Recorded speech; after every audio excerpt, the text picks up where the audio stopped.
And I'm so happy that Mahogany was able to come on and pre-record something last week. I'm going to be reading a poem for you, one of the longer poems in the collection or the story. It was the one that Mahogany wanted me to read. So if Mahogany Browne asked you to read a specific poem, you read it. So that's the one that we're going to do. This one is basically Moth talking about remembering her grandfather. And as we said before, Moth lost her entire family in a car crash, and she's kind of remembering the history that her grandfather taught her. This is called I Dream of My Grandfather, the Root Worker. It's fall break, and I'm visiting my gray bearded grandfather who says, the long magic freed our people. His hands plunge wrist deep into the damp soil beneath a willow that weeps for our ancestors, with our ancestors. We are in a sacred place, our feet cradled in powerful dirt, a crossroads in a graveyard near Nashville. Here the living and the spirits can match fingerprints, and lifelines can twine and untwine. I remember I'm 10 and as scrawny as a vine, as wispy as the haunts my gray grandfather chants to, thanking them for their wisdom, praising them for their crafty ways and their perfect plans. It's a long prayer, longer than usual, desperate and outlined in hooded notes, thunder voice, and haunting hope. Grandfather is old. When he's done, my scrawny strength helps him stand over the hole he creates in the dirt. He pours the best whiskey into the thirsty earth. Moth, you must remember this work. You must grow in it. You must live it, Grandfather says, dusting his hands on his pants.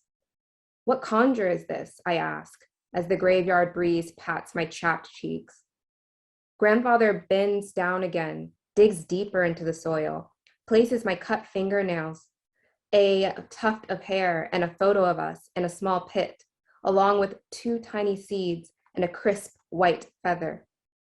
He blows smoke from his cigar into the hole. This is long work, a finding spell for roots destined to twine. Tell me about how the magic started again, I say, smiling into the breeze. Grandfather covers the womb of a hole and lets the magic get to birthing itself. He starts, there is a tale that those who do the hoodoo work know. There is a boat that has a belly that sags into the sea. It gorges on brown bodies. It cuts the waves like a razor through lace. Boat docks, and there is an auction block, and souls are tossed like pepper across the southern states. A new god, paler than salt, is named, and a whip sharper than black mamba fangs is threatened, but the ancestors, the ground, and the roots stay the same. We hide hope inside the folds of Bible books. Offerings are added to tip the odds. A rebellion, an uprising in the spirit right under the master's hateful nose. I help Grandfather stand, and he leaves his work. At the gate, he covers his face so the spirits won't gossip about his private tasks. But a year later, my bearded grandfather dies, and Mom leaves her magic when she migrates north to New York. I remember the stories, the roots, not the work, not the dirt. Maybe that's why my family is cursed. My grandfather was a great conjurer, but even the greatest root workers can't raise the dead. So none of his spells are useful for me. In my head, I hear Grandfather chanting, the ancestors are with you, Moth. You're never alone. I taught you. You have magic in your bones. Open your eyes. Open your eyes. I would never leave you trapped, defenseless. That's that poem. That was so beautiful and such a great way to get us started. So we're gonna, please stand by while we just get this video up and rolling. Give us a second here.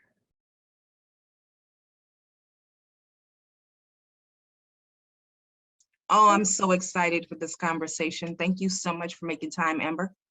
Thank you for coming on here to talk with me. I'm so excited.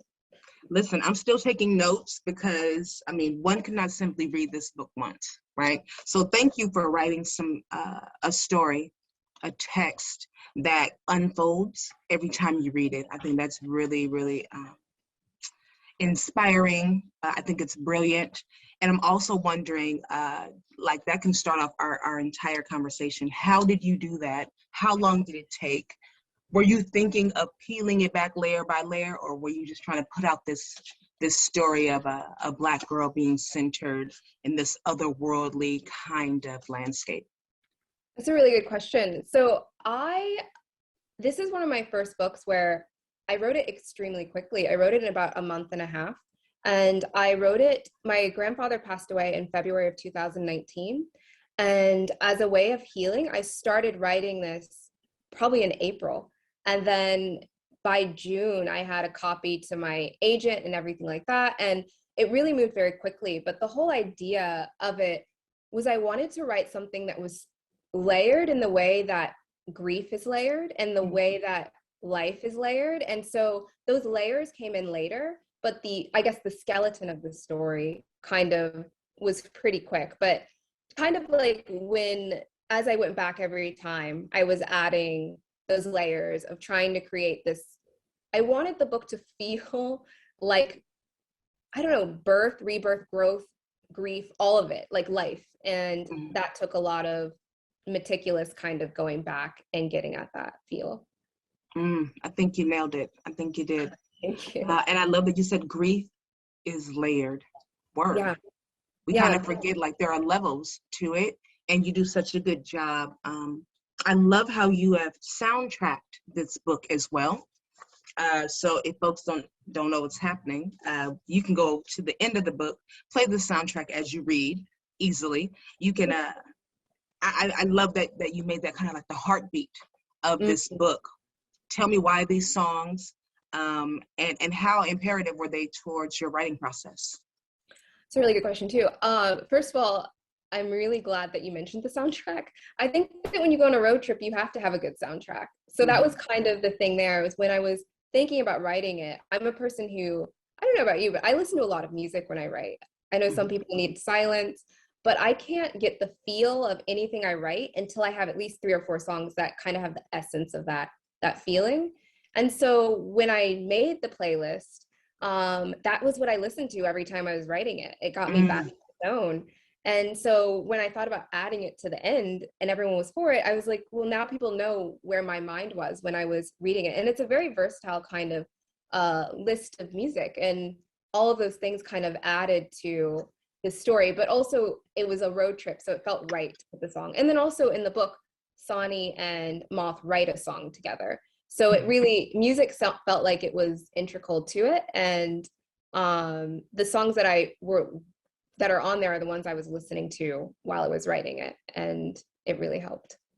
Were they what you were listening to naturally? Like it was an organic choice? Exactly. Yeah, it was very much an organic choice. It's kind of like, when you have your music on shuffle.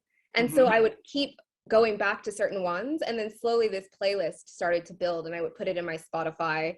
And these were the songs that turned out to be some of them. And then I remember I called my aunt at one point. I was like, do you know of any like pop Navajo music? And she sent me some suggestions. I was like, okay, it was almost like that's how I was getting this like layered feel as I was creating this playlist that had so many different kinds of music on it. So it was definitely a process. And when I had that playlist, I think that's when I really started getting at the heartbeat of the story, for me at least. And thank you for bringing in your aunt. You said Debbie McBride. Yes. Proud member of Navajo Nation. Yes. Talk about the importance of lineage. Not only are you talking about the Navajo Nation, but you're also talking about root work, which is a part of hoodoo. Yes. I love how you also talked about that being a magic root system. So talk about lineage and the importance of it in this text, please. I think that the whole book is really about lineage and our stories. I feel like it really gets at that. But I guess first to talk about my aunt, Debbie McBride. It's funny because my mom's name is Deborah McBride and my aunt is Debbie, and it was always a joke that my dad's brother married someone who was the same name. But she's a member of the Navajo Nation, and my cousins are Black and Navajo. And My parents, we've been to the Navajo Nation. We road tripped there when I was younger, and she's always been so gracious with her culture and her stories. And it was something that was very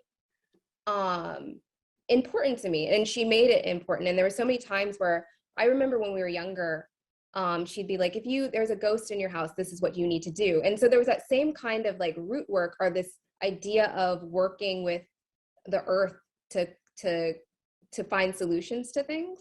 And so mixed with that, I had always known about hoodoo. My grandfather's from South Carolina, and I learned about it more as I got older. So when I was about 15, 16, my mom used to always call me her little witch, because I was like very into like earthy things, spirituality. And then I learned about hoodoo, and I was quite frankly almost just heartbroken that so many people didn't know about this African-American magic system that utilizes roots in the area, that's different regionally, and that is so rich and infused with Christianity as well. And also, the most important part, respects ancestors and ancestry and the strength we get from our ancestors. Yeah. And so when I was able to start researching and learning about that, I really found myself, to be completely honest. I started being much more firm in my beliefs and who I was, because I grew up in Northern Virginia, I went to a primarily white school. And so identity was I just never felt at home anywhere. And to have that hoodoo as this like root part of my life became this huge thing. And yeah, so it was that passing down. It was interesting because it's not even, so many African Americans practice hoodoo without realizing it. Like, I remember when I was explaining to my dad something, and he was like, oh my gosh, one time we were driving and then someone else's hat was in the car, and immediately his aunt went and got salt and like threw it around the car, but that's hoodoo, and she didn't know that. And like these traditions that we pass down throughout our community that we do, jumping the broom, things like that, that are part of hoodoo. And it's just it was kind of something that was not hidden, but we don't all know about. And it was just really beautiful to research it more and I got to talk to a lot of people, experts in hoodoo. And then also in this book, a lot of experts in hoodoo telling me what I should share and what I shouldn't share about the practice, which was really important. Absolutely. And it also feels very generous that you offer so much humanity at the intersections of both of these religions, right? Of these spaces. And so it really doesn't allow for someone to other the idea of faith, but really just observe the practice of a humanity. So I loved that about me, Moth. Thank you. And how much of Sani would you say is a part of your confessional? Were you building her through various parts of your life, various people, or was she very much a confessional space for you? Well, I think that Moth is one of the characters who, out of all the books I've written, is me, is as close to me as possible. In her interest, I was a dancer for 18 years. In her passions about telling stories or making up stories, and in this idea of in a different way than she does, without giving away the book, I have dealt with clinical depression my entire life. And so this almost guilt that she sometimes feels about being the one who survived is a guilt I felt for like being the one who was here when I wasn't appreciating it the same way. So there's so much of myself in Moth that I feel like I gave a lot in this one. And when I talk about it, I remember the first chat I ever had about this book a few months back, I felt like we were all, like half the people in there, we were crying, because I didn't even realize how much of myself I put into the book until I started talking about the book.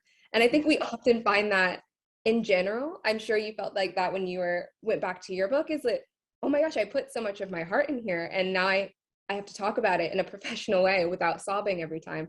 But yeah, no, it really, she is me. And I think that when my parents read this, they were like, you are Moth. This is so strange that you wrote yourself in so many ways. And this idea of rebirth and you know, getting better and moving through grief, like we were talking about, in different ways. And so I think that that's one character where almost every characteristic about her is very much taken from my life. And my friends who read it say the same thing, which was interesting. It's almost audio, like I didn't know how to write grief in a way, because it was so close to me at the time, if I didn't use myself as the main, I guess, way through it. Yeah. You know, As the vector, the vessel. it is. And I think that I remember when I was reading your notes, and you were talking about your book, is that it was kind of a book that you wrote for the younger self, your younger self. And it's that same thing. It's like your older self is writing it, but like it's still you. It's still that feeling of being so close to it. Yeah. I was reading, when I was reading about Moth, I thought definitely Sky would have protected Moth. Sky would have been at that party, all right? And Yes, she would have been like, listen, they would have been best friends. I would honestly, when I was reading it, I was like, these girls should have known each other, because they would have kept each other safe. They would be fighting for each other. And I think that I think it's that same thing, that they're both figuring out who they are, that identity of just Sky, when she starts out one way, you know, in your book, and she's growing again into this person where she's secure in who she is. And that last poem that in your collection, I'm not going to remember the exact, it says, I am Sky, I've got it now, or something like that. The very last. And I've got now. And I've got now. Yeah. It stuck with me, because it was like that declaration of like, I know who I am. And I just felt that final line stayed with me for days. And I was just like, that declaration of, I know who I am now. I've gone through this journey. Nobody's gonna tell me I'm not this. It was just so powerful. And that same idea with Moth is like, going through a journey and then knowing where you are at the end is so important. Yeah. And we often forget as adults that as young people, we're constantly growing, right? We're always reintroducing ourselves, because we're still becoming. Exactly. But I do love that about Moth, and how much softness she offers Sani, which I think is so interesting, because it's the exact opposite of what's been given to her. Yeah. And so she's showing through practice, this is what a grieving body needs. This is what a sadness requires. So the music, obviously, that being this tethering between the two. Yes. This adventurous soul willing to go on these road trips. And then, of course, that's still that little bit of angst, the teenage angst of, ain't nobody checking for me, don't nobody care for me, whatever. Like, I'm gonna just turn to this person. And I love that layering that you've done, where you show, okay, Moth may not hold herself down all the time, but she's showing Sani, this is how you do it. Yes. And whatever I can give you, I will be that for you, which was like really scary. I was like, don't give him everything, girl. Just slow down. You. Yeah. I think that right. And I think that there were, when I was first writing it, I was thinking the same thing as you. I was like, is she doing too much? Is she loving too, like, but then there are certain moments where she does say, I'm not going to do this, or she moves away from it a bit, and you see that pull a bit more. But yeah, I think that it's very similar to Chlorine Sky. I just thought that it was important to show that softness, that wanting, that it's a vulnerability, really, to love, or to open yourself up, and it's a bravery in that. And I think that not to say that you don't, like, that not doing that isn't strong, but I think that showing that is really important, because I think that youth need to understand that you can't live in a shell, and you need people, and you need interactions. And if we've learned anything this year, is how difficult it is to deal with difficult things on your own. And I just think that softness is a superpower in itself, that we don't, I don't know, celebrate enough. And I really wanted to show that, and show that in a place where there's another person on the other end offering kindness as well. And in a I don't know, in a caring way, not necessarily in I want something from you way, but just because I'm here for you. Yeah, I love that it felt very much like, even though it grew into this romantic longing, that wasn't the base of it. That wasn't the root of it. The root of it was, you deserve to break. Yeah. You know, you deserve to break and have time to pull yourself back together. You deserve to expand. You deserve to be wild. You get to be the storm, or as she would say, eat the sun. You get to do all those things that make you tender and still have space to grow into, you know, whatever is next. So I love that. And it felt very genuine. It didn't feel like it was romantically tied at first. Of course, I was like, oh, they like each other, but and then it started feeling like breath. Then it started feeling like obligation. But the way you unroll it, it then becomes quite obvious. Like, the reason it's so symbiotic is because they are reflections of each other's understanding of who they are in the world. Right. Without even really knowing the world just yet, which is a meta moment. I don't even mean to run y'all around in circles. I'm going to let you do it to yourselves. Just run yourself in a circle. Read this book already. I have one more question, and it is a 3-part question. Okay. No, I have 2 questions. All right, so first, the heavy one. Okay. What books are me, Moth, sitting beside at the library? You know that little checkout section? Like when you walk in, they're like, this is the books that are by. Who is next to me, Moth? They could be classics. I'm open. Okay. First of all, I think we've decided that Sky and Moth are friends. So obviously, Clarine Sky is going to be there. Hey.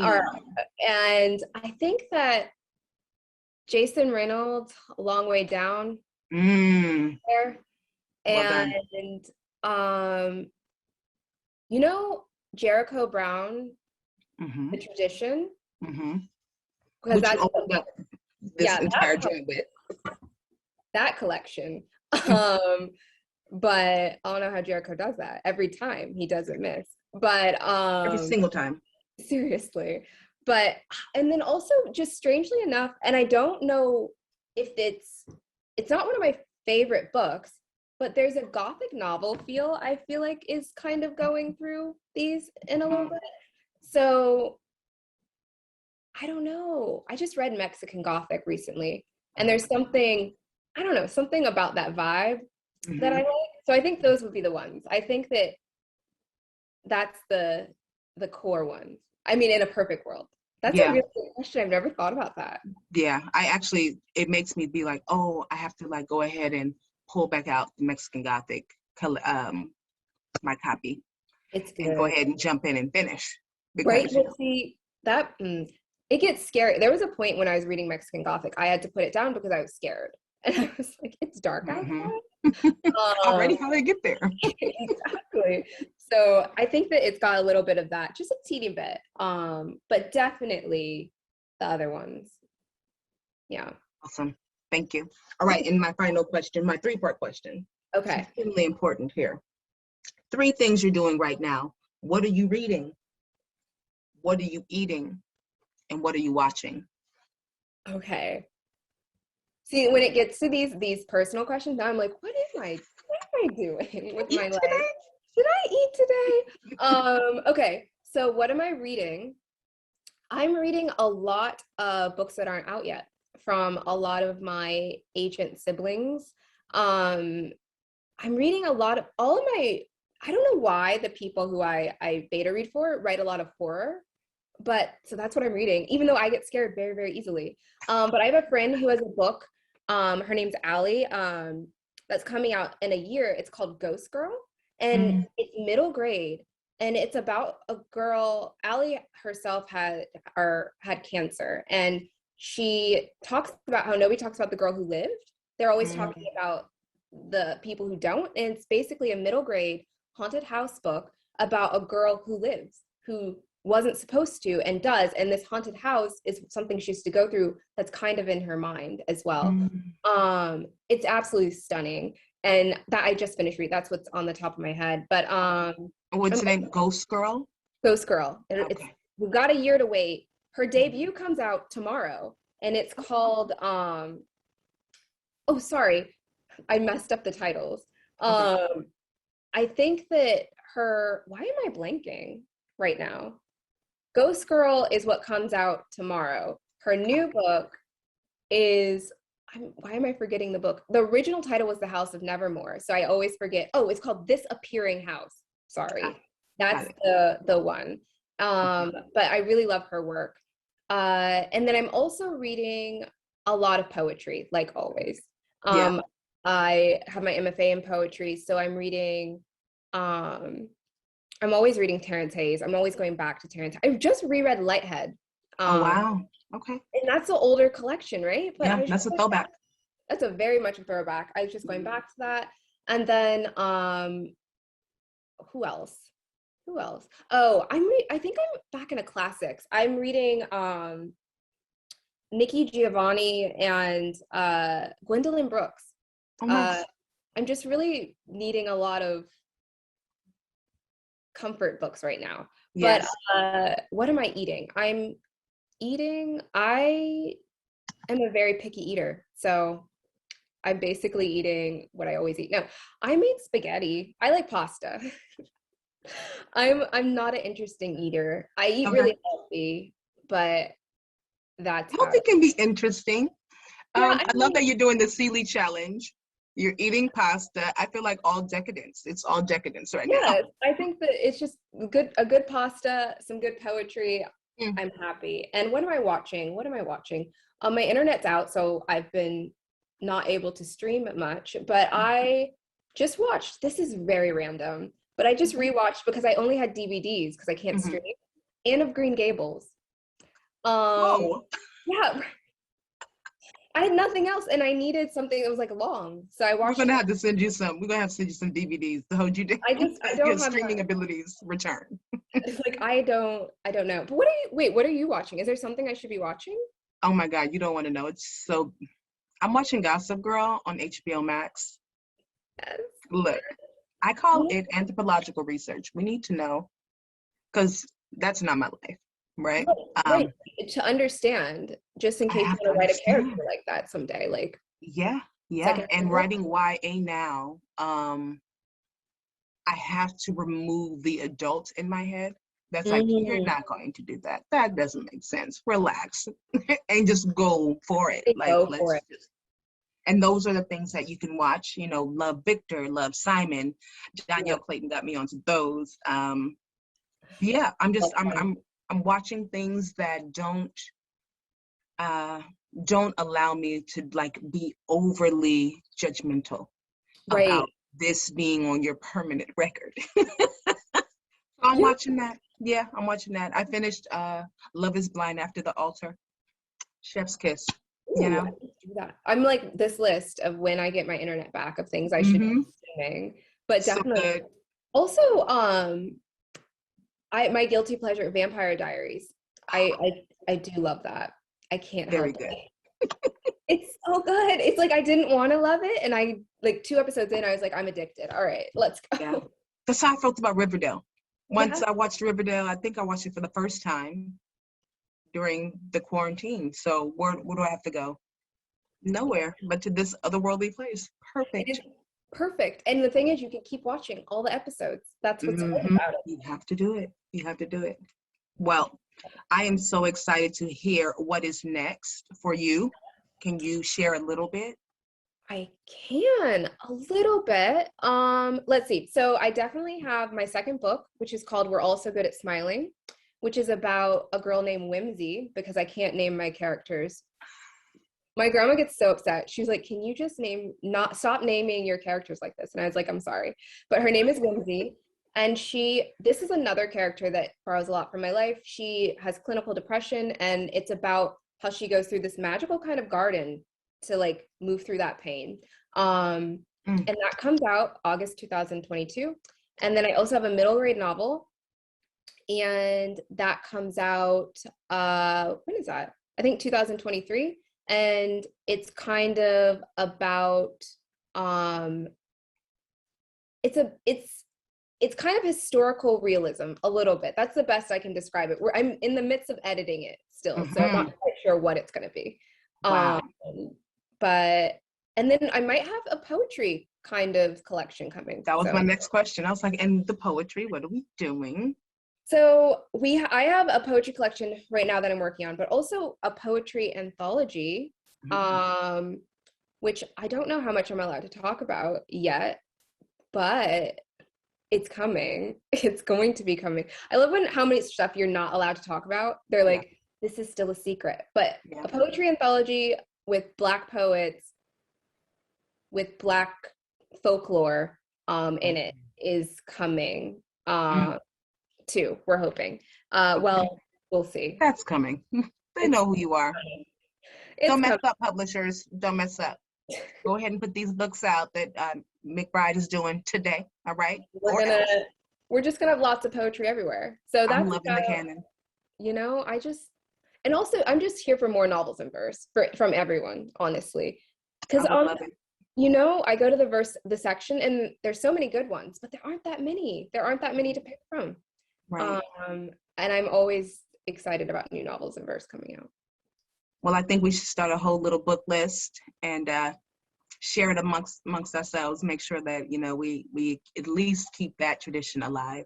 Thank you so much for writing me, Moth. Thank you so much for giving voice to Moth, for giving body to Sani, for giving the compass back to the ancestors. It feels so necessary and powerful in this moment that we always can look inside ourselves to find ourselves. So thank you for that hard work.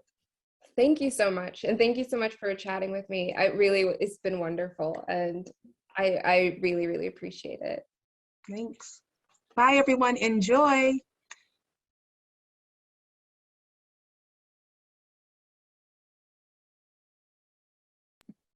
That was so lovely to listen to. Again, I had the pleasure of already listening to it, folks. Now we're on the same page. And we did, in fact, do a novels and verse book list, which you can find in the chat. Okay, now it is time to take some of your guys' questions. Definitely make sure to drop those in the chat or the Q&A, whichever is easier for you. We do have one here, and I'll go ahead and start with that. Otherwise, I also have some questions for you, Amber. Okay. So Kelsey asks, do you have a favorite line from me, Moth?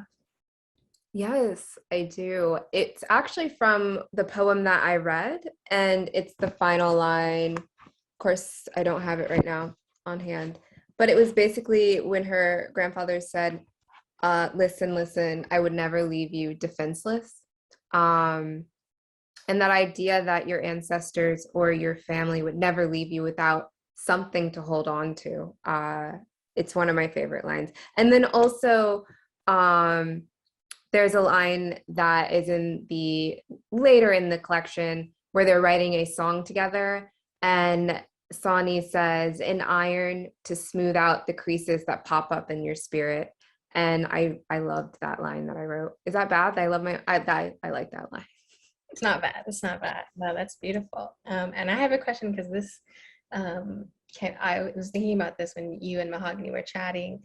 If Moth and Sky went on a road trip, where would they go? Oh my goodness. Okay, so for people who don't know, Sky is the main character in Mahogany Browne's book, Chlorine Sky. That's a good question. I really feel like it's interesting because in the book, Sky is from the West Coast and Moth is from the East Coast. So they would need to go like somewhere, they would meet in the middle. Yeah. And then they would do something in the middle, maybe go to Chicago or something like that. Like they would somehow converge and then travel up north a little bit. Beautiful, beautiful. Sounds like I hear a crow-written novels and verse. Oh no, it's the second time someone said this. Yes, maybe. So we have a question from Marley who asks, you said that you wrote this novel very quickly.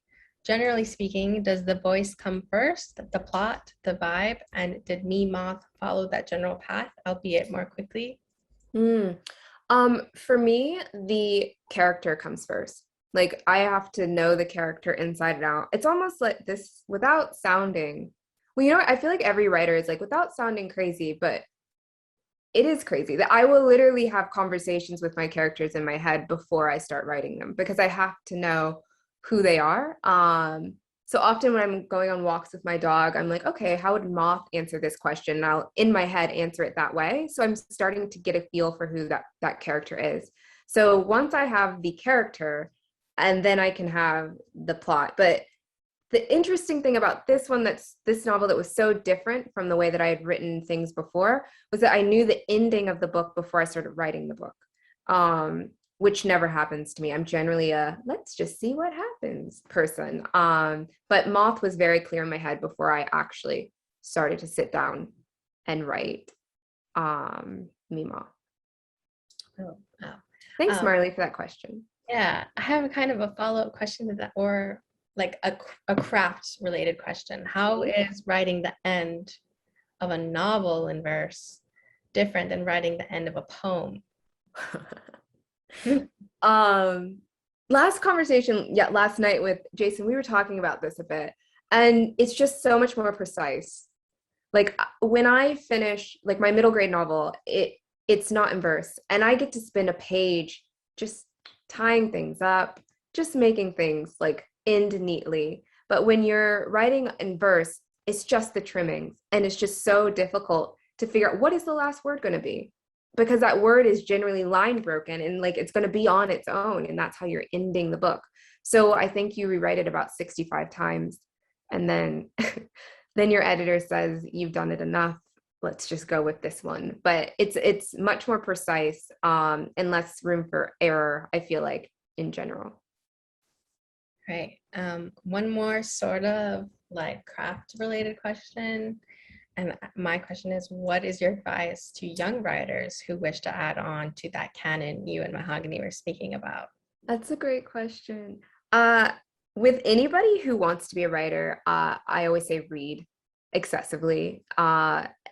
And if you want to be a writer in verse, read poetry excessively, and not just novels in verse. I mean, poetry collections from the classics, all types of poetry. I just think that people who don't read and write, I don't understand how that works. I don't understand how you learn about craft if you're not reading.